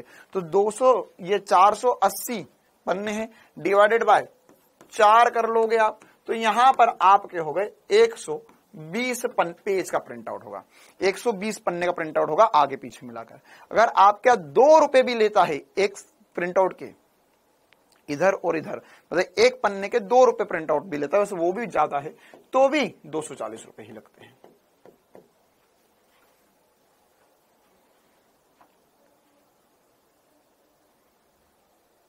हाँ 1/4 में करवाओगे, वही 1/4 में करवा दो तो 180 रुपए, वो तो 2 रुपए तो मैं बहुत ज्यादा बोल रहा हूं, कहीं 1.5 रुपए या 1 रुपए भी लगता है। चलिए हाँ भाई, तो ये सारे कुछ क्वेश्चंस थे। आगे बढ़ते हैं हम और भी कुछ मजेदार से सवालों और बातों की तरफ। अच्छा, गुरुत्वीय बल द्वारा किया गया कार्य, है ना, यह कुछ और इंपॉर्टेंट सी बात है। गुरुत्वीय बल द्वारा किया गया कार्य, स्प्रिंग बल द्वारा किया गया कार्य, इसके भी ऊपर हमें चर्चा करनी होगी। तो गुरुत्वीय बल द्वारा किया गया कार्य क्या होता है बेटा? यहां पर सबसे इंपॉर्टेंट सी बात कि कार्य में बल इंटू विस्थापन होता है, मतलब विस्थापन जो होता है वो बल की दिशा में होना चाहिए या उसकी विपरीत दिशा में होना चाहिए, उसके लाइन के अनुदिश होना चाहिए। तो यहां पर अगर मैं ए बिंदु से बी बिंदु तक जा रहा हूं, तो मैं अगर या बी बिंदु से ए बिंदु तक आ रहा हूं, अलग अलग रास्तों से आ रहा हूं, इधर से आ रहा हूं, इधर से आ रहा हूं, इधर से आ रहा हूं, इधर से आ रहा हूं, इधर से आ रहा हूं, कहीं से भी आ रहा हूं, मुझे इस हरी बॉल है ये, तो इस पे किया गया कार्य पता करना है, गुरुत्वीय बल का कार्य। तो गुरुत्वीय बल का कार्य क्या होगा? गुरुत्वीय बल का कार्य क्या होगा? गुरुत्वीय बल का कार्य जो हो जाएगा वह ऐसा कुछ हो जाएगा सर कि यहां पर नीचे की तरफ mg बल लग रहा है और नीचे की तरफ mg बल लग रहा है और विस्थापन भी नीचे की तरफ ही हो रहा है। तो यहां पर हमें इधर से आना, इधर से आना, इधर से आना, इधर से आना, उससे कोई मतलब नहीं है। यहां से यहां तक में कितना विस्थापन हो रहा है सर? यहां से यहां तक में h विस्थापन हो रहा है। तो हम यहां पर बोलेंगे mg इंटू h कार्य हो जाएगा। क्या कार्य हो जाएगा? mg इंटू h कार्य हो जाएगा। क्लियर है मामला? आई बात समझ में? mg इंटू h कार्य हो जाएगा। तो जब भी हम गुरुत्वीय बल के कारण कार्य निकालेंगे तो आप किसी भी पथ से आओ जाओ, आप यहां से इधर पहुंचो या यहां से सीधे पहुंच जाओ या आप यहां से घूम कर वापस यहां पर आओ, आपका कार्य जो होगा वो mgh ही होगा। ये माइनस क्यों लिखा है? क्योंकि आप ऊपर की तरफ जा रहे हो। नीचे की तरफ आओगे तो प्लस mgh, ऊपर की तरफ जाओगे तो माइनस mgh। तो यह एक संरक्षी बल कहलाता है। क्या कहलाता है? संरक्षी बल। कि कार्य जो है वह पथ पर निर्भर नहीं कर रहा। बेटा अगर आपके यहाँ पे 5 रुपए लग रहे तो वो थोड़ा सा महंगा है ना, तो उससे बेहतर आप नॉर्मल मोबाइल से ही क्वेश्चन सॉल्व कर लीजिए। चलो आगे बढ़ते हैं। इस पर एक कार्य पर एक इंपॉर्टेंट सा सवाल है ना। ये वाला सवाल आपको मैंने अगला जो क्लास था लेक्चर नंबर 3 उसमें भी करवा था। यहां पर भी एक बार डिस्कस कर लेते। क्या होता है क्वेश्चन में? क्वेश्चन में बोलेगा कि यार आपको ऐसे एक चेन लटक रही है, इसका कुछ x भाग नीचे लटक रहा है। अब इस चेन को ऊपर खींचने में किया गया कार्य क्या हो जाएगा? इस चेन को ऊपर खींचने में किया गया कार्य क्या होगा? यदि किसी रस्सी द्रव्यमान है ना, या द्रव्यमान युक्त रस्सी एक समान रूप से यदि किसी रस्सी में द्रव्यमान, यहाँ पे में आना चाहिए, में द्रव्यमान एक समान रूप से वितरित है और इसका x भाग का लंबाई का भाग मेज से नीचे लटक रहा है। तो अगर x लंबाई का भाग नीचे लटक रहा है तो इस x भाग को ऊपर लाने में कार्य क्या होगा? इसे ऊपर की तरफ खींचना है तो कार्य क्या होगा? ठीक है, तो कैसे करेंगे यहां पर? तो अगर हम यहां पर इसे खींचेंगे तो इसे ऊपर खींचना, तो कार्य क्या होगा? तो देखो यार, इसको करने का एक तरीका होता है इंटीग्रेशन से, दूसरा तरीका होता है थोड़ा डायरेक्ट, और तीसरा तरीका होता है एसपी स्टार, जिसे आप बहुत ही डायरेक्ट कर सकते हो। कैसे करेंगे अब हम यहां पर, है ना? कैसे करेंगे? इसमें एक्स भाग का द्रव्यमान अगर मान के चलो नीचे लटक रहा है ये, तो जो नीचे भाग लटक रहा है इसका द्रव्यमान कितना होगा? सबसे पहले तो ये समझना होगा, इसको ऊपर लेकर आना है। तो क्या होगा यहाँ पर इसका द्रव्यमान जो होगा वो लैम्डा। लैम्डा क्या है? लैम्डा इकाई लंबाई में कितना द्रव्यमान है। तो ये हो गया इकाई लंबाई में द्रव्यमान इंटू लंबाई, तो टोटल द्रव्यमान निकल गया। नीचे वाले भाग का द्रव्यमान जैसे हमने स्मॉल एम बोल देते हैं, तो जो है capital M by L into X. और अगर हम इसमें कार्य देखें तो सर इसे ऊपर खींच कर लाना है, तो इसे ऊपर खींच कर लाने में क्या होगा? mg इंटू विस्थापन कार्य होगा। अब विस्थापन में हमें टोटल x नहीं रखना होता, इसे हमें x/2 रखना होता है। सेंटर ऑफ मास में हमने क्लासेस कर ली है, कुछ बच्चे ने अटेंड करी होगी, नहीं करी तो कोई बात नहीं, बता देता हूं। सेंटर ऑफ मास में हमने सीखा था कि सर ये पूरी रस्सी का जो केंद्र होता है वो यहां पर आता है। अगर मैं इस पूरे द्रव्यमान को यहां पे एकत्रित कर दूं और इस केंद्र को ऊपर उठा लूं, मतलब पूरी रस्सी ऊपर उठ चुकी है ना। तो सेंटर ऑफ मास कहां होगा सर? इसका सेंटर ऑफ मास का x/2 पर होगा। कहां पर होगा? x/2 पर इसका सेंटर ऑफ मास होगा। तो मैं क्या कर सकता हूं? मैं यहां पर करूंगा लैम्डा xg। लैम्डा xg मतलब क्या कर दिया है? लैम्डा क्या है? ये लैम्डा इंटू एक्स द्रव्यमान इंटू जी इंटू विस्थापन कितना करना है? x/2। तो यहां से हम कार्य निकाल सकते हैं। ये नॉर्मल तरीका होता है। इसके अलावा इसका और हाईटेक तरीका या एसपी स्टार क्या था वो भी मैं आपको बता देता हूं। अगली क्लास में हमने डिस्कस किया था लेक्चर नंबर 3 में, तो एक बार वह भी हम आपसे कर लेते हैं डिस्कस। ठीक है, क्या करना होगा? इसका और हाईटेक तरीका या इसका और डायरेक्ट तरीका क्या है? तो इसके लिए आप सीधे जैसे एग्जाम्पल से हम प्रैक्टिस करते हैं इसमें कि यार अगर हमारे पास यहां पर L/3 लंबाई की चेन है, L/3 लंबाई की चेन नीचे लटक रही है, इसे ऊपर लेकर आना है, तो इसमें कार्य कितना होगा?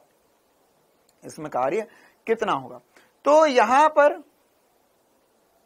यहां पर अगर हम इसे ऊपर लेकर आएंगे तो L/3 लंबाई की चेन को ऊपर लेकर आना है, तो L/3 का द्रव्यमान कितना होगा? आप डायरेक्ट करो। ये तो मैंने फॉर्मूला लगा करा, बाकी मैंने एसपी स्टार से भी सिखाया क्या कि L/3 का द्रव्यमान m/3 होगा। एक समान रूप से द्रव्यमान वितरित है, तो जितनी लंबाई उतना द्रव्यमान, तो L/3 लंबाई का द्रव्यमान m/3 होगा इंटू जी इंटू इसका केंद्र कहां होगा, L/3 का केंद्र कहां होगा, तो सर L/3 का केंद्र उसके आधे पर होगा, तो L/3 का आधा, तो L/3 इंटू 1/2। तो यहां से इसको सॉल्व किया हमने, तो mgl/18 आंसर आ गया।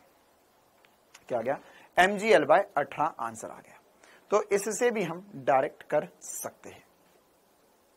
चलिए और आगे बढ़ते हैं, और भी कुछ इंपॉर्टेंट से क्वेश्चंस हमने और इंपॉर्टेंट से कंसेप्ट हमने डिस्कस किए थे। अगला वाला जो इंपॉर्टेंट कंसेप्ट है वो है स्प्रिंग बल का कार्य। स्प्रिंग बल का कार्य क्या होता है, कैसे होता है, वो डिस्कस करना है हमें। तो देखिए स्प्रिंग बल कितना लगता है, सर हमें पता है कि अगर हमारे पास ये स्प्रिंग है, जैसे हमने एक्स खींचा तो इसमें विस्थापन एक्स हुआ, ओके सर। तो यहां पर स्प्रिंग बल का कार्य कितना होगा, स्प्रिंग बल का कार्य कितना होगा।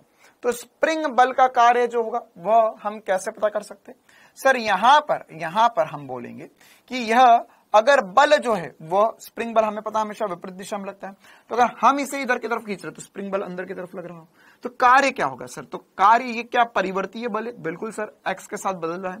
तो इसमें कार्य के लिए हमने करना पड़ेगा इंटीग्रेशन एफ डी एक्स। आप चाहो तो सीधे सीधे फॉर्मूला भी याद रख सकते हो, इसका कार्य होता है -12 kx स्क्वायर, है ना। kx होगा, kx का इंटीग्रेशन करेंगे तो हो जाएगा kx स्क्वायर बाय 2 या हाफ kx स्क्वायर, इसमें यहां पर कार्य होगा तो -12 kx स्क्वायर। या ऐसा भी आप सीधे ध्यान रख सकते हो कि सर यह नेगेटिव कार्य क्यों है, क्योंकि मैं विस्थापन खींच इधर रहा हूं और स्प्रिंग बल अंदर लग रहा है, तो इसलिए नेगेटिव कार्य। स्प्रिंग बल का कार्य हमेशा नेगेटिव ही आएगा, स्प्रिंग बल का कार्य हमेशा नेगेटिव ही आएगा। क्यों नेगेटिव आएगा स्प्रिंग बल का कार्य हमेशा, क्योंकि सर स्प्रिंग बल हमेशा विस्थापन की विपरीत दिशा में लगेगा। आप स्प्रिंग को इधर खींचोगे, स्प्रिंग बल उससे वापस लेना आएगा, और स्प्रिंग को दबाओगे, स्प्रिंग बल उसे बाहर फेंकना चाहेगा। तो यह हमेशा बल, यह स्प्रिंग बल जो होगा वह हमेशा विस्थापन की विपरीत दिशा में ही लगेगा। तो स्प्रिंग बल का कार्य जो हो जाएगा -12 kx स्क्वायर के बराबर होएगा, नेगेटिव होएगा हमेशा। क्लियर है। चलिए आगे बढ़ते हैं, और भी कुछ इंपॉर्टेंट सी बात, इसका ग्राफ कैसे बनेगा। अब देखो यहां पर ये कार्य नेगेटिव है सर, ये वाला कार्य तो पॉजिटिव आ गया। हाँ देखो दो बल लगेंगे इस पे, है ना, एक बल तो मैंने लगाया, एक बल स्प्रिंग खुद लगा रही है। तो अगर मैं स्प्रिंग बल के कार्य की बात करूंगा तो -12 kx स्क्वायर आएगा, लेकिन अगर मैं मेरा बल लगाऊंगा, मैंने इधर खींचा इसको, मैंने इसे इधर खींचा, तो मेरा बल इंटू विस्थापन, मेरा कार्य जो होगा वो +12 kx स्क्वायर आ जाएगा। क्या आ जाएगा, +12 kx स्क्वायर आ जाएगा। क्लियर है। तो यहां पर एफ एक्सटर्नल का कार्य जो हो जाएगा वो ½ kx स्क्वायर रहेगा, +12 kx स्क्वायर। अब इसी का अगर ग्राफ बनाएंगे तो ये कार्य पॉजिटिव लिखा, समझ में आया, क्योंकि मैं खींचूंगा इधर और जाएगी भी स्प्रिंग इधर, तो इसलिए मेरा कार्य पॉजिटिव आएगा। यह कार्य जो है वो एक्स स्क्वायर के समानुपाती, तो यहां पे सब परवलय बनेगा, एक्स से दूर जाता हुआ। जब भी एक्स स्क्वायर होता है तो क्या बनता है, परवलय बनता है। आगे बढ़ते इसमें और भी कुछ चर्चाएं कर लेते हैं। बाकी फिर इसमें मैंने सवाल ही करवाए थे यार, मैक्सिमम सवाल ही करे थे हमने। एक बार आप ये सारे सवाल देखोगे तो आपसे बन जाएंगे। जैसे अच्छा ये कुछ नया सवाल है, अलग सवाल है, बता देता हूं। इसमें हमें एक fx ग्राफ दिया हुआ था और हमें कार्य पूछा था, तो f और x का इंटीग्रेशन करके हमें कार्य मिलता है, मतलब fx ग्राफ का क्षेत्रफल जो है हमें कार्य देगा। तो यहां पर क्या करो यार, इसका कार्य निकालने के लिए एरिया निकाल लो। तो x बराबर 1 से 5 के बीच में, तो 1 से 5 के बीच में हमने एरिया निकाला, ये एरिया निकाला, ये एरिया निकाला, ये निकाला, ये निकाला, उन सब का योग कर दिया तो मुझे टोटल कार्य मिल गया। इसी प्रकार से और भी कुछ सवाल किए थे हमने, है ना। जैसे एक ये वाला सवाल किया था हमने, क्वेश्चन में बोला है कि हमारे पास 2 किलो द्रव्यमान की एक वस्तु का त्वरण चित्र में दर्शाया गया है जो x अक्ष के अनुदिश विराम अवस्था से गति करती है। जब x बराबर 0 से 9 मीटर तक इस पर परिवर्तीय बल कार्य करता है। जब वस्तु x बराबर 4 तथा x बराबर 7 पर पहुंचती है तो वस्तु पर बल द्वारा किए गए कार्य क्रमशः क्या होंगे। मतलब कुल मिलाकर आपको क्या करना है, कुल मिलाकर आपको यहां पर, है ना, वो फोटो बता रहा हूं मैं, वो फोटो यहां पर बना हुआ था।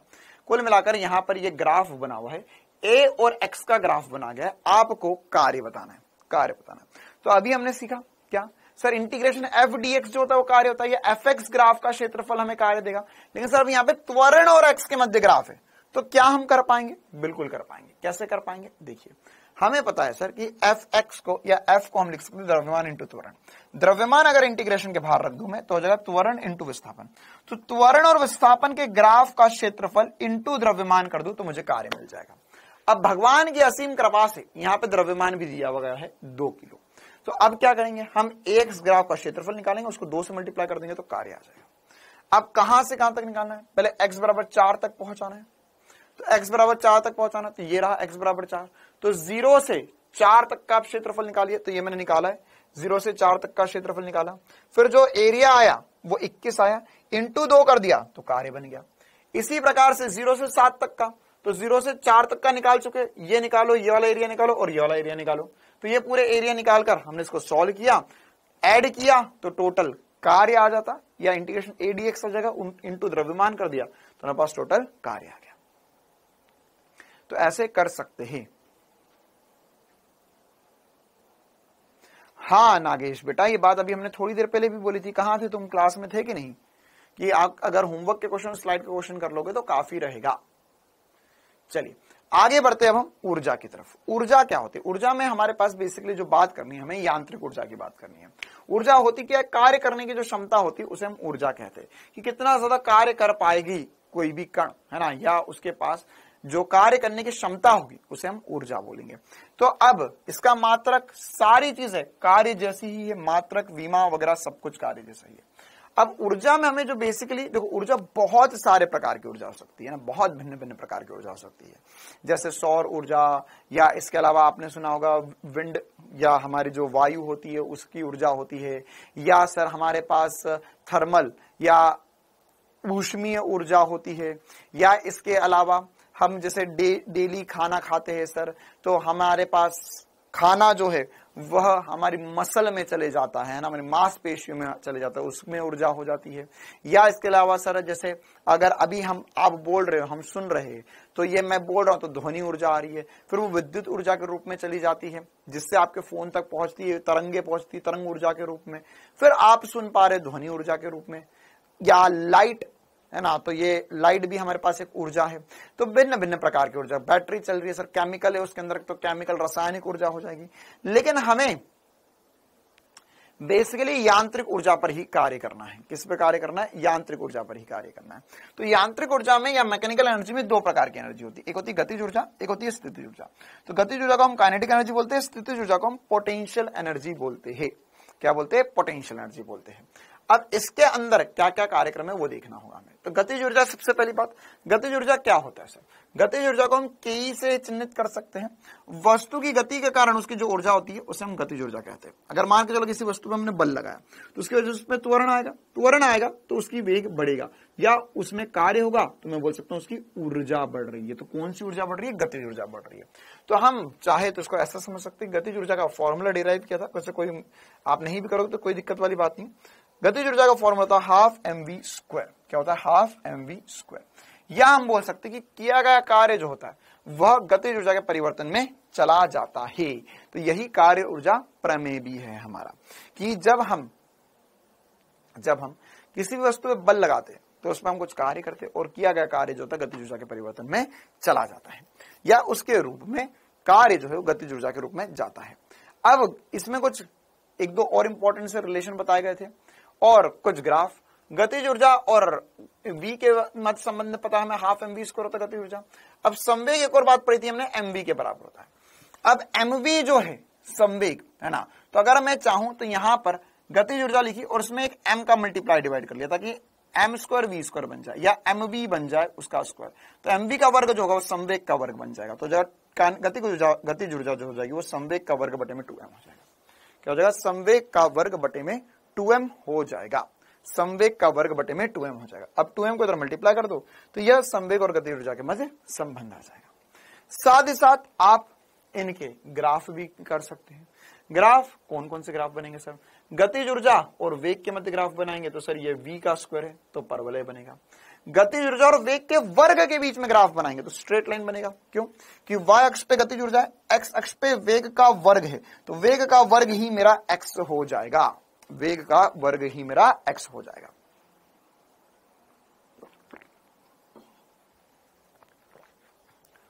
वेग का वर्ग ही मेरा एक्स अक्ष पे आ चुका है। तो यहाँ पे y और x एक दूसरे के समानुपाती आ जाएंगे ना, यहां स्क्वायर लगा दिया तो अब मुझे यह पता चल गया कि सर यह पूरा मेरा x अक्ष है। यहां वेग था तो यहाँ x का स्क्वायर, क्योंकि वेग का वर्ग था तो ये मेरा x अक्ष पे वर्ग पे था, तो इसलिए मैंने परवलय बनाया और यहाँ पे सरल रेखा बनेगा क्योंकि ये समानुपाती है। इसी प्रकार से संवेग और गतिज ऊर्जा के मध्य भी ग्राफ बना सकते हैं, ये भी इंपॉर्टेंट ग्राफ है सारे के सारे। क्या कि सर गतिज ऊर्जा और संवेग में क्या ग्राफ बनेंगे, यहां पर अगर हम गतिज ऊर्जा और संवेग में ग्राफ की बात करें तो सर हमें पता है क्या कि P गतिज ऊर्जा के मध्य संबंध क्या था, यह था सर संबंध गतिज ऊर्जा बराबर होगा p²/2m। तो P से दूर भागता हुआ परवलय बनना चाहिए, किससे दूर भागता हुआ परवलय बनना चाहिए, P से दूर भागता हुआ परवलय बनना चाहिए। तो गतिज ऊर्जा और संवेग है तो P से दूर भागता हुआ परवलय बनेगा, या P इधर आ गया गतिज ऊर्जा इधर आ गई तो P से दूर भागता हुआ परवलय बनेगा। साथ ही साथ इसमें सरल रेखा कैसे बन गया, फिर से मैंने यहाँ पे रूट गतिज ऊर्जा लिख दिया, तो रूट गतिज ऊर्जा बराबर होगा √2m P के बराबर। तो रूट गतिज ऊर्जा को हम y बोल सकते हैं, P को हम x अक्ष पे बोल दिया है हमने। तो रूट गतिज ऊर्जा पूरा y अक्ष पे, तो y और x एक दूसरे के समानुपाती होते हैं तो स्ट्रेट लाइन बन जाएगा। क्लियर है। मेरे पास ओनली एनसीईआरटी है तो मैं कौन सी बुक लूं, रोमिका शर्मा। बेटा आप इन्हीं सब में उलझते रह जाओगे क्या, मुझसे 6 महीने बाद भी यही सवाल पूछोगे, नीट के 1 महीने पहले भी कि सर मैं कौन सी किताब ले लूं। 1 लाख बार ये बातें बता दी है मैंने तुझे, 1 लाख बार ये सारी चीज समझा दी है ना। इसका मतलब मालूम है, रोमिका शर्मा बिटिया, आपको मैं एक सच्चाई से वाकिफ करवाता हूं। हो सकता है कि आपको रोना आ जाए, हो सकता है आपको बहुत दुख हो, आपका दिल दुखे, लेकिन दिल दुखना जरूरी है। तुम मुझे अभी आकर पूछ रहे हो कि मेरे पास एनसीईआरटी है, मैं और कौन सी किताब ले लूं, इसका सीधा सीधा मतलब है तुमने कोई क्लास ढंग से नहीं पढ़ी आज तक मेरी, कोई क्लास ढंग से नहीं पढ़ी। अगर तुमने मेरी कुछ क्लासेस भी ढंग से पढ़ी होती या कुछ चैप्टर भी ढंग से पढ़े होते तो तुम्हें पता होता कि मैं क्या पढ़ाता हूं, मैं कैसे पढ़ाता हूं, मैंने कौन से क्वेश्चन लगाने के लिए बोले तुम्हें और क्या क्या करना है आगे बढ़ने के लिए। इसका सीधा सीधा तात्पर्य यह है कि सारे बच्चों ने रेस में शुरुआत करी थी, तुम अभी गाजर खाने रुक गए हो, है ना। वो कछुए और खरगोश की कहानी सुनी कि नहीं, तो तुम हो सकते थे खरगोश लेकिन तुम गाजर खाने रुक गए हो। अब बाकी सब आपके आगे निकल चुके हैं और चिंता ना करो, इस रेस में कोई कछुआ नहीं है, इस रेस में सभी जो है वो खरगोश है या चीते हैं, वो बहुत तेजी से आगे भाग गए अब आपके। अब आप बैठो, गाजर खाओ, ये 1 राउंड कंप्लीट करके आ जाएंगे अगले साल, ये आधे मेडिकल कॉलेज में पहुंच जाएंगे, फिर से दौड़ना शुरू करना। आप सच्ची सच्ची बताओ कितनी क्लासेस छोड़ी है तुमने, नहीं, सच्ची बताओ कितनी क्लासेस करी है अभी तक। अगर तुमने 2 चैप्टर भी ढंग से पढ़े होते ना तो ये सवाल नहीं पूछते मुझसे।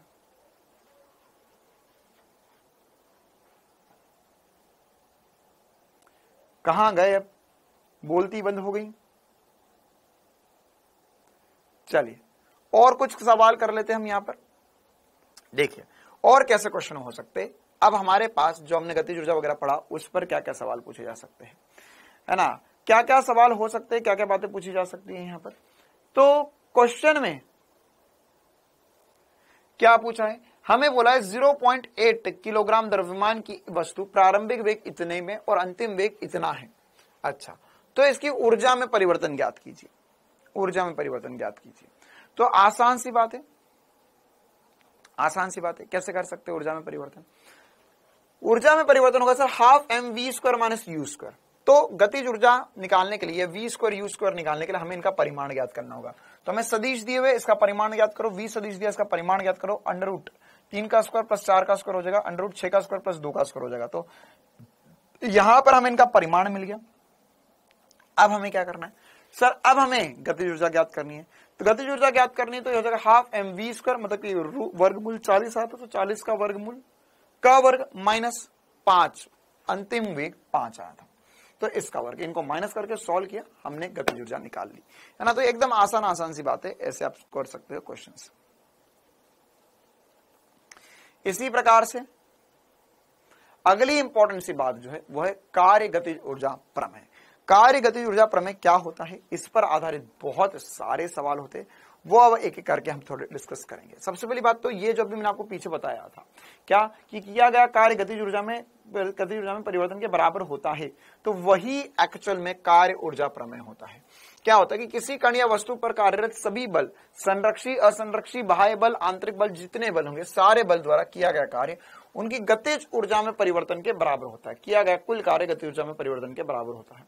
अतः सभी बल द्वारा किया गया कार्य गतिज ऊर्जा में परिवर्तन के बराबर होना चाहिए। ठीक है, तो एक बार हम इस पर अब क्वेश्चन करेंगे, है ना, और इस पर और भी बातें करते हैं।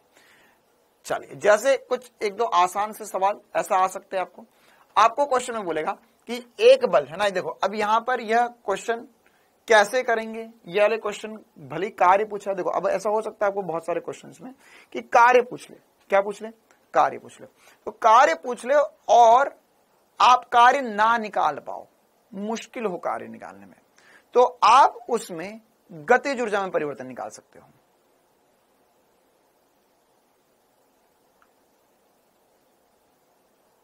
हम क्या कर सकते हैं, गतिज ऊर्जा में परिवर्तन निकाल सकते हैं। तो जो कार्य जो होगा वो गतिज ऊर्जा में परिवर्तन के बराबर होता है।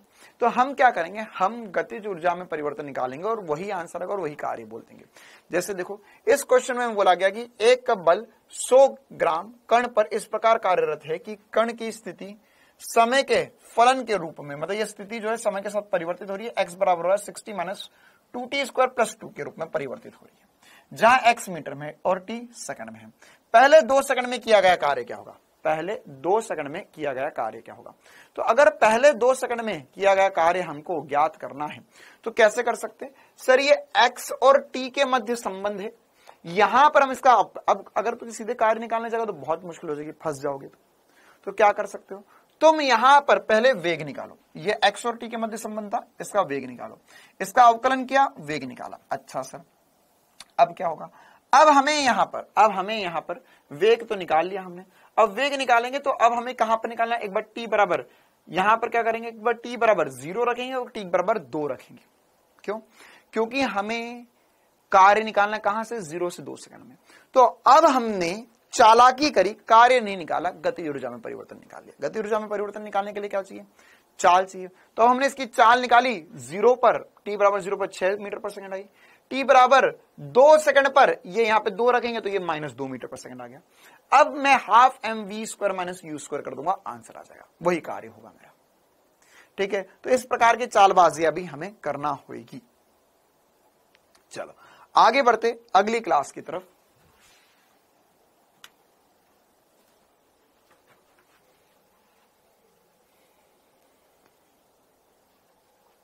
चलिए लेक्चर नंबर 4, लेक्चर नंबर 4 में भी हमने इसी पर और भी बहुत सारे उदाहरण वगैरह करे थे, है ना, तो वो एक बार मैं आपके साथ डिस्कस कर लेता हूं।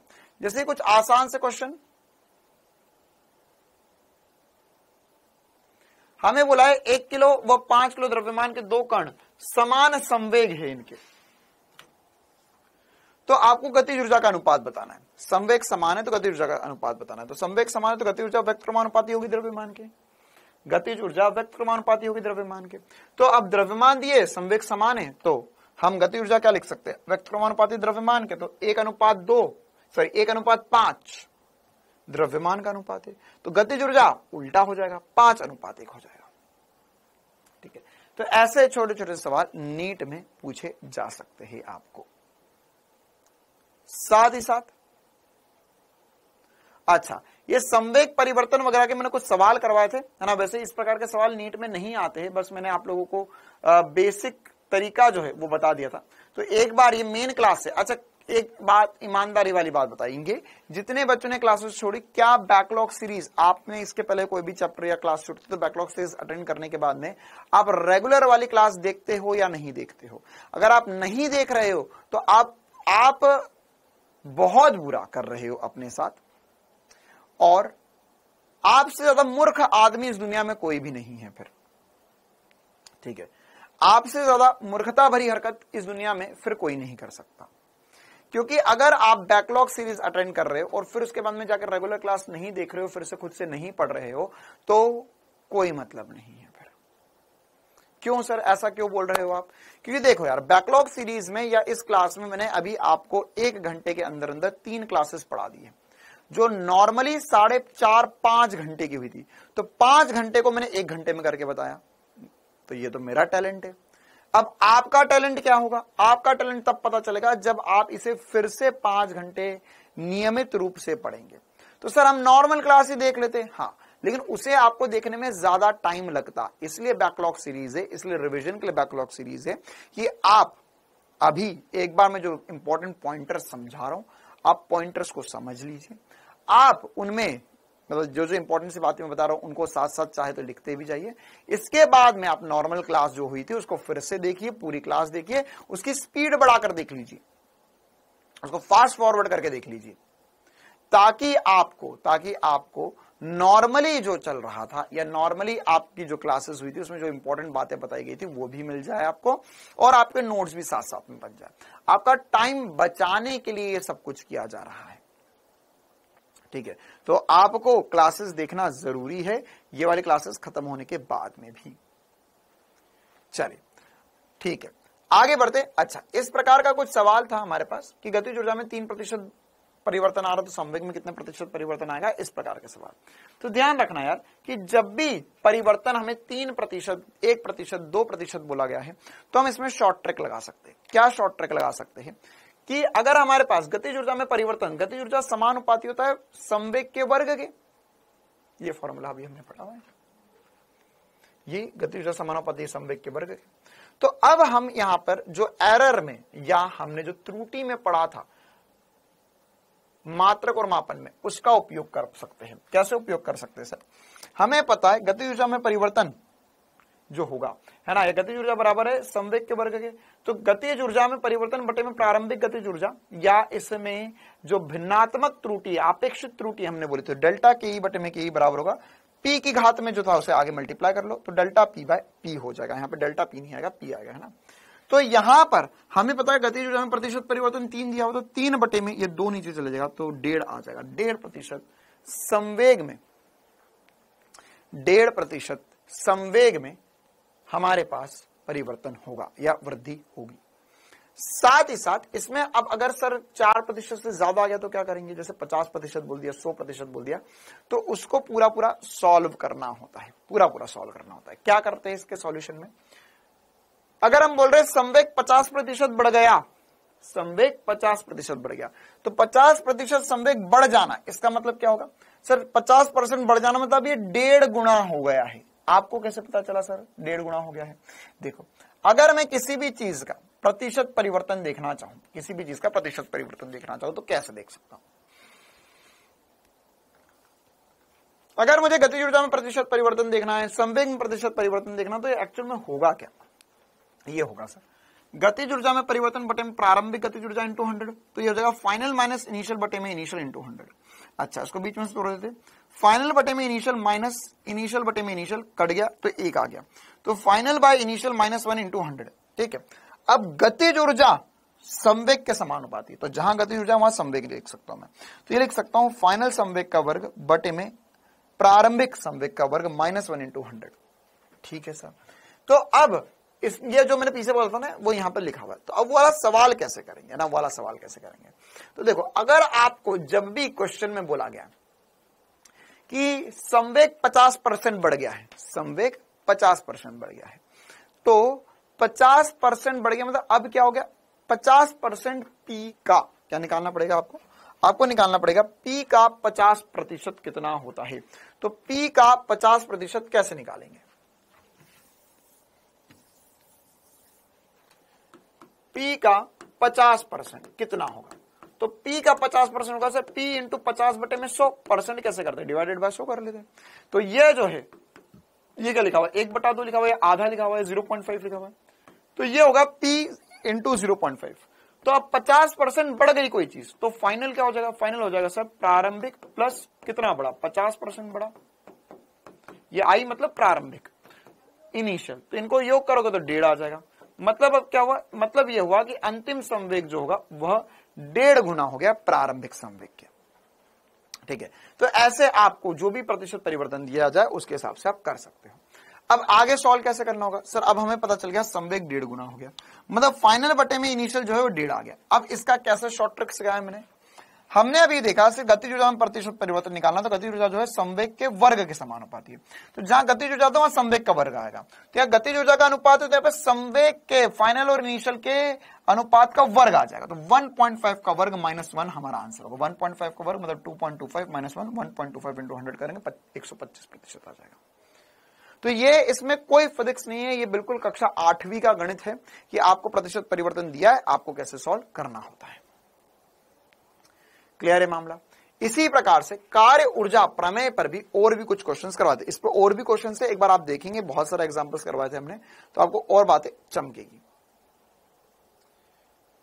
चलिए, इसी प्रकार से कार्य ऊर्जा प्रमेय पर मैं आप लोगों को कुछ क्वेश्चंस डिस्कस करवा देता हूं। हाँ, जैसे एक ये वाला क्वेश्चन था जो पिछली क्लास में मैं आपको बता रहा था, इसके पहले वाले मतलब अभी थोड़ी देर पहले ही, जो लेक्चर नंबर 3 का था, है ना। तो इसको मैंने होमवर्क में दिया था, अगली क्लास में पूरा सॉल्व भी करवाया था। जैसे ये वाला भी अभी मैंने आपको बताया था, कार्य ऊर्जा प्रमेय पर आधारित सवाल कि कुल कार्य जो तो गतिज ऊर्जा में परिवर्तन के बराबर होता है। तो क्या था सवाल में आपको ये x का समीकरण दिया गया था और आपको 2 सेकंड में क्या कार्य होगा ये बताना था, 2 सेकंड का कार्य बताना था। तो कैसे बताएंगे सर 2 सेकंड का कार्य? हमने पहले वेग निकाल लिया, 6 - 4t हो गया, ये बिल्कुल सही बात सर। t बराबर 0 पर 6 मीटर पर सेकंड वेग था, t बराबर 2 पर -2 मीटर पर सेकंड वेग था, ये अभी मैंने आपको बताया था। अब क्या करना होगा, कार्य जो होता है या गतिज ऊर्जा में परिवर्तन जो होता है सर वो कार्य के बराबर होता है। तो गतिज ऊर्जा में परिवर्तन कितना होगा, तो सर ये निकालेंगे ½ mv² - u² से। तो अंतिम वेग कितना है 2 - 2, तो -2 का वर्ग माइनस प्रारंभिक वेग कितना है 6 का वर्ग।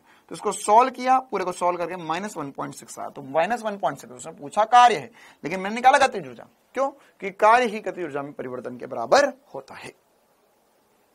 क्लियर है कहानी यहां तक? चलो और भी कुछ सवाल डिस्कस कर लेते हैं इस पर हम।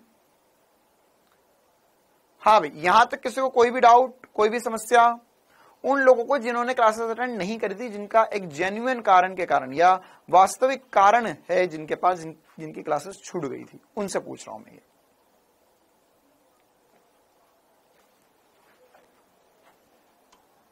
चलिए आगे बढ़ते हैं।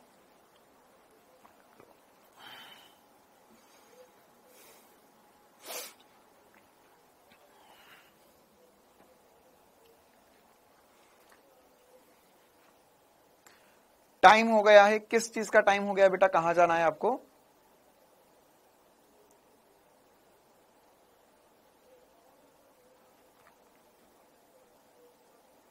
प्रतिशत वाला नीट में आता क्या? हाँ थोड़ा आता, कम ही चांसेस होते हैं प्रतिशत वाले आने के, अभी तक तो नहीं आया। अच्छा, लेकिन वो कम वाला आता है ना कि 3%, 2%, वो नीट के लिए है, क्योंकि कार्य ऊर्जा शक्ति के अलावा वो मात्रक और मापन का भी सवाल है, तो मात्रक और मापन में आता है वहां पर।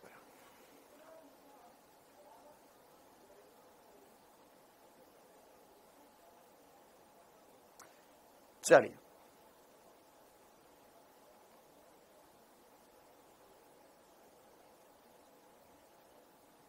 हाँ भाई, तो अब हमारे पास और भी कुछ सवाल है। जैसे सरल रेखा में गति कर रहे 2 किलो द्रव्यमान के कण का वेग समय ग्राफ दिया गया है हमें। अब हमें बताना है सभी बलों द्वारा किया गया कार्य क्या होगा। तो देखिए कैसे करेंगे अब यहाँ पर, अब कार्य निकालना है, तो फिर से आप उलझो नहीं, गति ऊर्जा पे चले जाओ। आपको पता कि प्रारंभिक वेग 20 है, अंतिम वेग 0 हो गया है। ये 20 था, फिर 2 सेकंड पर वेग 0 हो गया, वेग घट रहा है, 0 हो गया, तो अंतिम 0 हो गया, प्रारंभिक 20 है, तो इससे हमने कार्य निकाला, ये गति ऊर्जा में परिवर्तन निकाला, -400 है, वही हमारा कार्य हो जाएगा। चलो इसी प्रकार से कार्य ऊर्जा प्रमेय पर और कुछ सवाल, जैसे ये वाले सवाल आते हैं नीट में यूजुअली। अच्छा, इससे पहले हमने ये वाला एक सवाल किया था,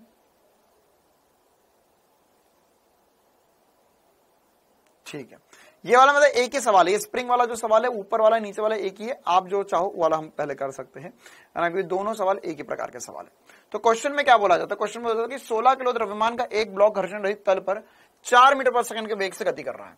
यदि यह स्प्रिंग को संकुचित करके विरामावस्था में आ जाता है, तो स्प्रिंग का बल नियतांक 100 न्यूटन पर मीटर है, 100 न्यूटन पर मीटर है, तो स्प्रिंग कितना संकुचित होगी ये निकालना है आपको। ठीक है, तो कैसे करेंगे इस सवाल को, कैसे करेंगे इस सवाल को?